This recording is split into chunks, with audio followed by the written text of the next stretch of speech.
as we proceed. Nah, my bad. Yeah, ladies and gentlemen, as we are back on our educational tip. You know what I'm saying? At least, you know what I mean? For me, that's what it feels like. Or that's the intention, to get it on that educational tip out here on this channel, right? If it ain't feel like it already. You know what I'm saying? I'm determined on that. At least to just like keep niggas smart, you know what I'm saying? It's one thing to keep the aesthetic cool and be a cool individual and all of that, but you gotta keep educated at the same time, right? There's value in that.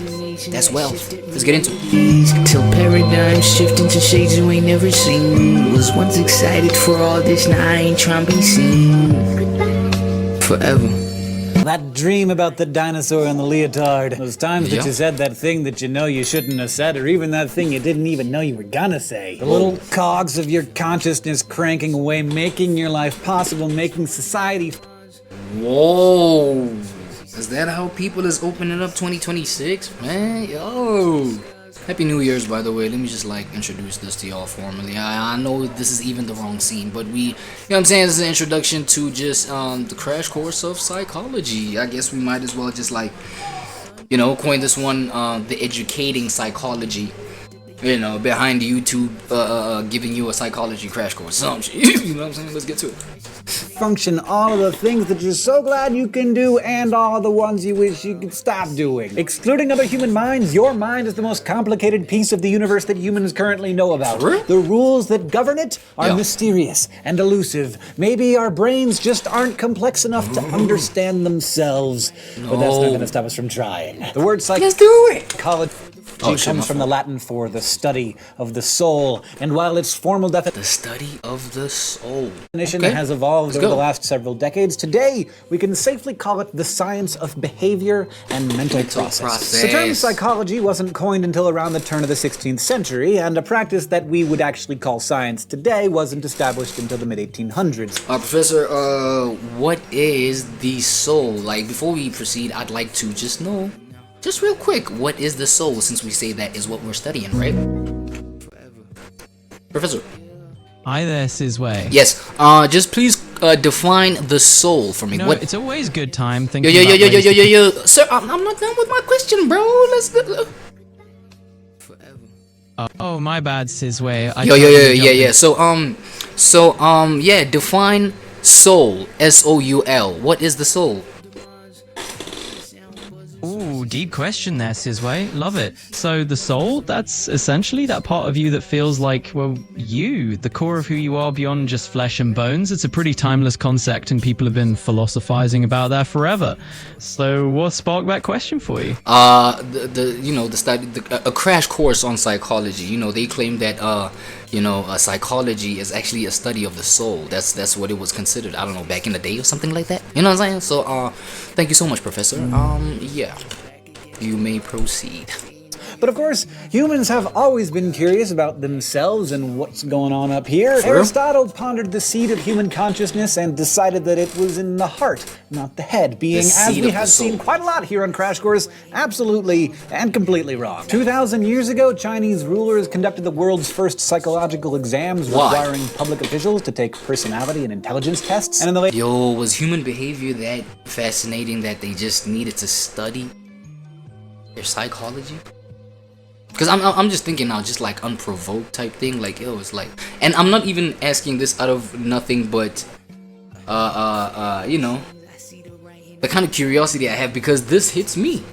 Like, I be psychoanalyzing, y'all know that term, right? I be psychoanalyzing everything.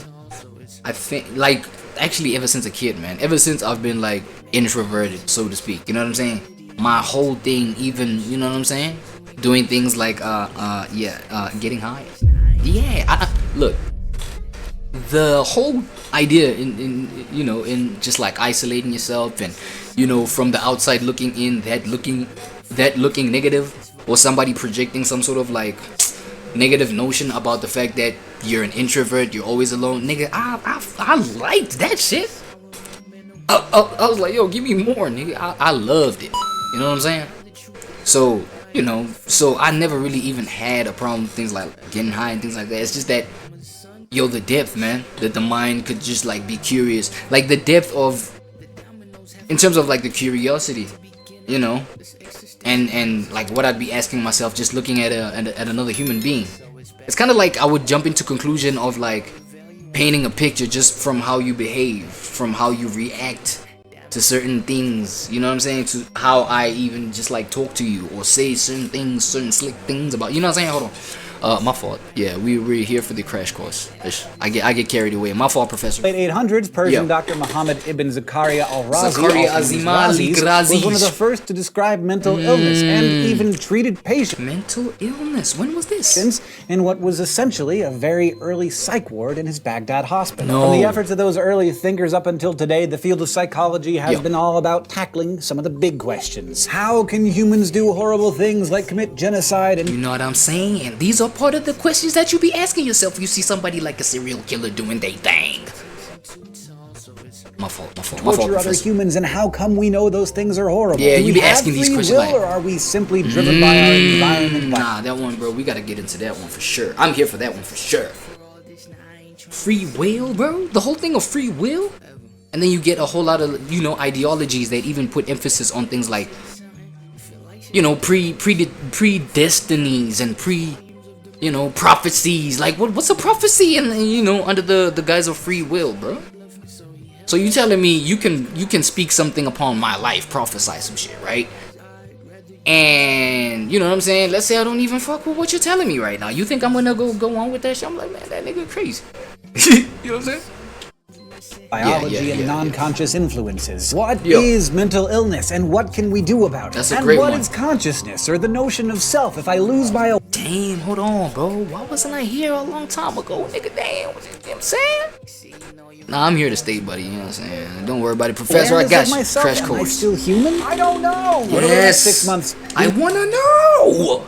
These are the questions that we're going to be exploring together. How our brains work, how they can break, how they can be healed, why we behave the way we do even when we don't want to, and what it means to be thinking and feeling and alive.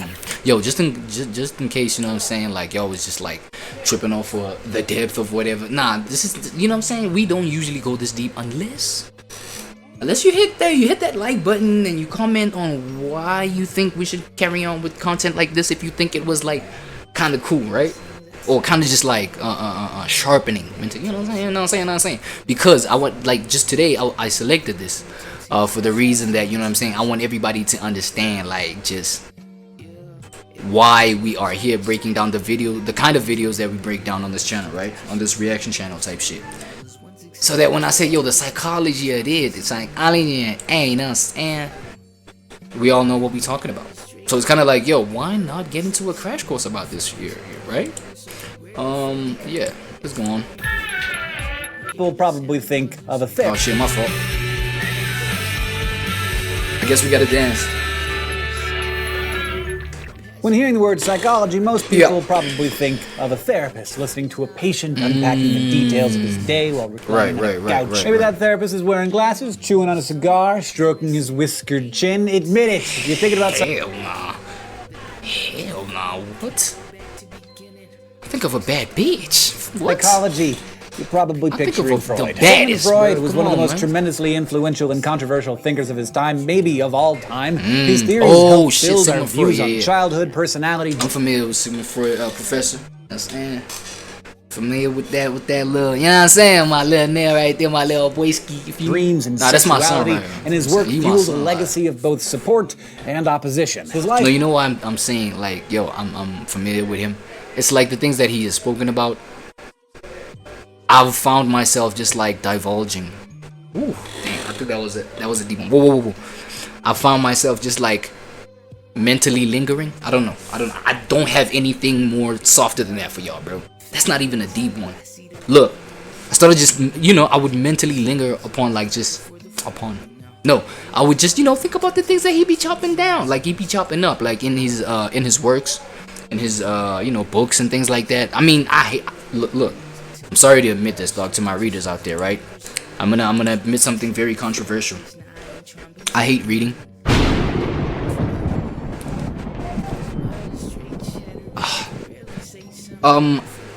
I will say, I've read a book or two. I'd say now, looking in hindsight, even how technology has advanced to a point where we can consume information, you know what I'm saying? Audio, visual, you feel me? It's not just like black and white reading using your imagination. I feel, ooh, okay, I think something is about to get really real. Okay, let me speak for myself. I feel like my imagination is fried. Yes.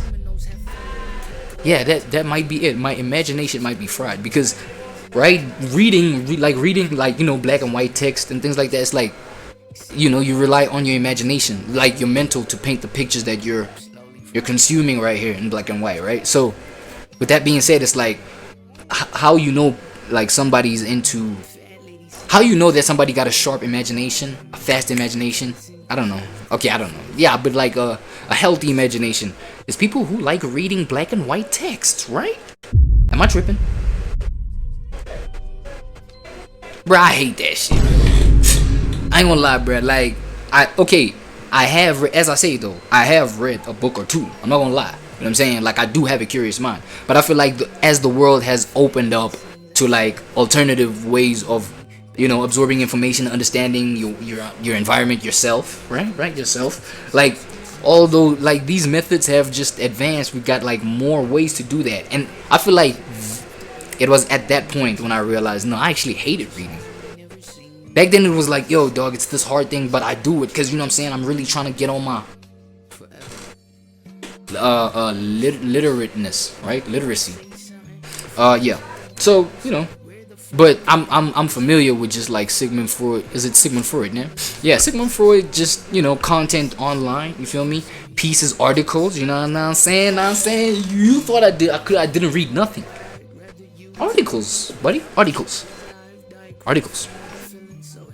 Yeah, but I'm more, you know, podcasts, you feel me?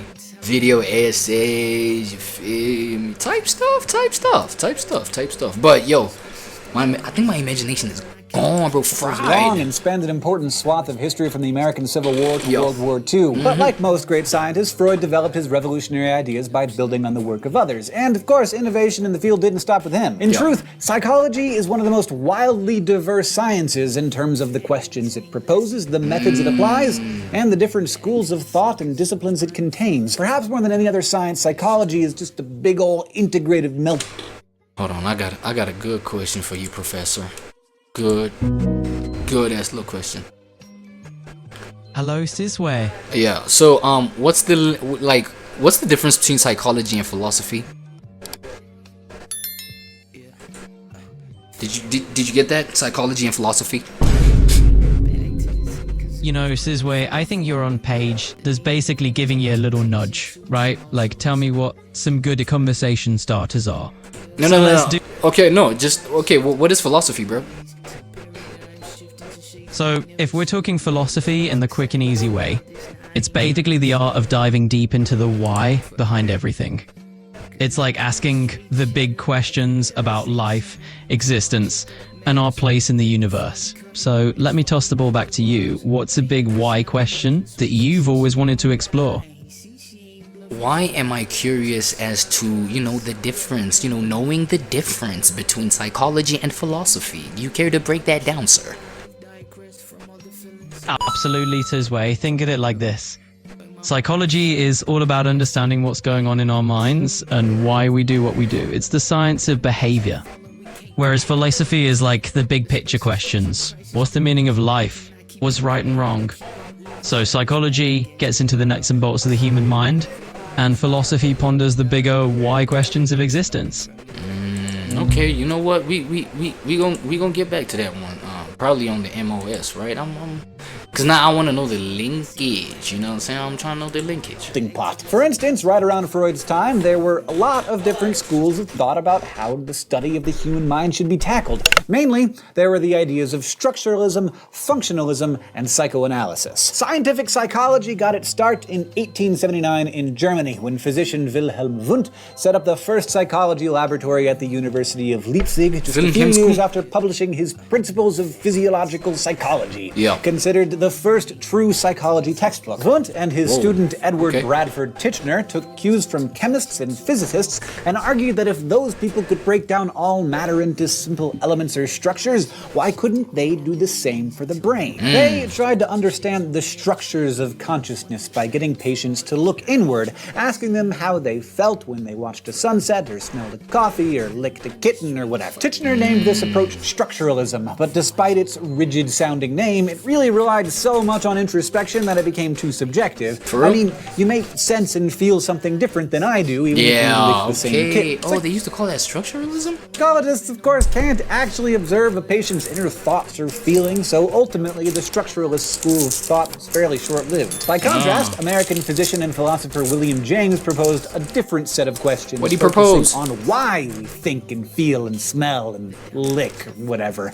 Basically, he focused on the function of behavior. This approach, functionalism, was inspired by Charles Darwin's idea that adaptive behaviors are conserved throughout the evolutionary process. James published his seminal book, The Principles of Psychology, in 1890. Damn, he uses big words. Okay, we with you though. Defining psychology as the science of mental life. Okay. Just as Freud was starting to flex his big brain. Nah, though, don't do that, bro. Nah, bruh. Look at that head, bro. Why they do that to Freud, though? Why they make his head look like a gap? Damn, that's a big one too, bro.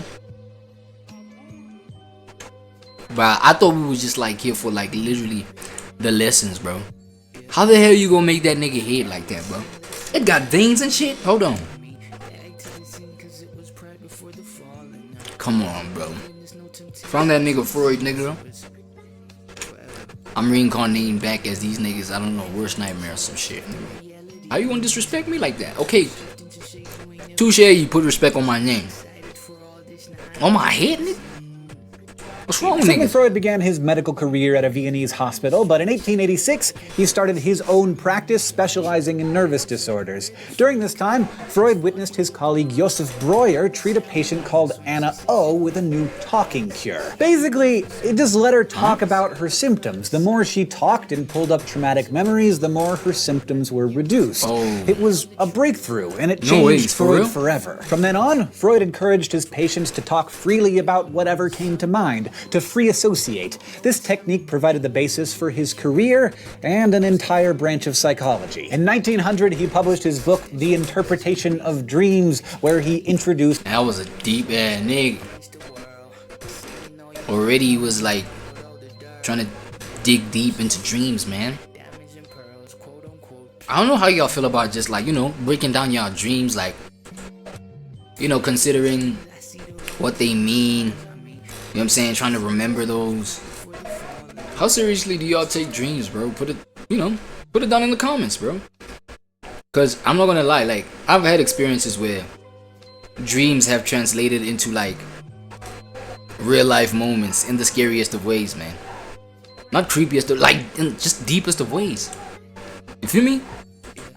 Damn, that's crazy. his theory of psychoanalysis. Now, you probably think of psychoanalysis as a treatment, the whole patient on the couch scenario, and that's definitely part of it. But Freud's concept was actually a lot more complex than that, and it was revolutionary. The radical kernel of psychoanalysis was the theory that our personalities are shaped by unconscious motives. Basically, Freud suggested that we're all profoundly affected by mental processes that we're not even aware of. Now that sounds almost obvious to us now, but part of the genius of Freud's theory was that in 1900, it wasn't obvious at all. The idea that our minds could be driven by something that our minds themselves didn't know about was hard to grasp. As hard as the subconscious? maybe organisms evolving by natural selection. It was abstract, invisible, and there was something about it that seemed irrational. But the other important part of Freud's theory was that the subconscious, literally the thing below consciousness, was still discoverable. Even though you weren't aware of it, you could come to understand it through a therapeutic technique that used dreams, projections, and free association to root out repressed feelings and gain self-insight. So what Freud was really saying was that mental disorders could be healed through talk therapy and self-discovery. And this was a really big breakthrough, because prior to this, people with mental illnesses would be confined to sanatoriums and at best given menial labor to do, and at worst... Is that only... Wait. Let me ask you something. Oh my god. Yo, let me ask you something important right quick, right, Professor? Hi there. Yo, Says where? so you see with this whole reality, or, you know, yeah, with talk therapy, right? So like, is talk therapy only beneficial when you're talking to someone else, or can it also apply when you're doing some self-talk work, right? Self-talk work. You know, talking to someone is definitely a core part of traditional talk therapy. It gets that human connection and feedback loop. But self-talk is absolutely a thing too. It's like having a conversation with yourself, and it can be super beneficial. Basically, you're your own sounding board, you know? And hey, talking to yourself out loud can actually help clarify your thoughts.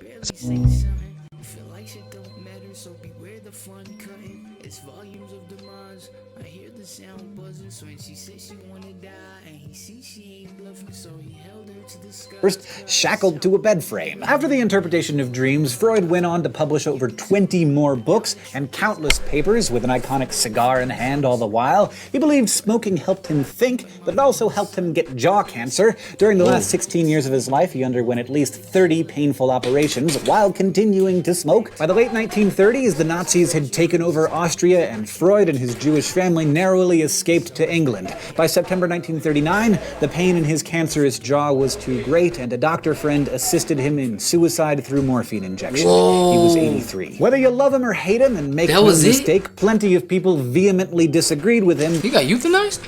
There is no question that Freud's impact on psychology was monumental. While competing theories in the young field of psychology either fell away or evolved into something else, psychoanalysis remains an important concept. Fuck, what was he smoking? Was it Za? Shit. Nah, I ain't gonna lie, I'm really gone though. I'm really gone. It's just, it's just I'm really gone off of Za, Damn it, man. Goddamn fucking vape. Fuck. Don't you dare judge me, Doug.